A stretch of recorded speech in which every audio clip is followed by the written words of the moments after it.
Alam mo ba na may lugar sa mundo na makakapatay sa'yo sa loob lang ng isang oras? Lake Karachay sa Russia. Ang pinaka-radioactive na lugar sa buong mundo. Sa loob ng mga dekada, ang Soviet Union ay lihim na nagtapon ng nuclear waste dito. Walang babala, walang proteksyon para sa mga tao. Ang mga leader nila ay alam ang totoo, pero tinago nila sa sarili nilang mga mamamayan. Mga milyon-milyong tao ang nakatira malapit dito, hindi alam na nasa panganib sila. Ang radiation dito ay sobrang taas na kahit makalapit ka lang sa dalampasigan, mamamatay ka agad. Pero hindi lang iyon ang nakakagulat.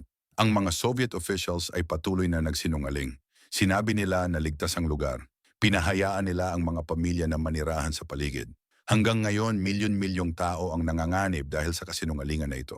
Lake Karachay ay hindi lang environmental disaster. Ito ay resulta ng mass manipulation ng isang gobyerno na mas pinili ang kanilang mga sekreto kaysa sa buhay ng kanilang mga mamamayan.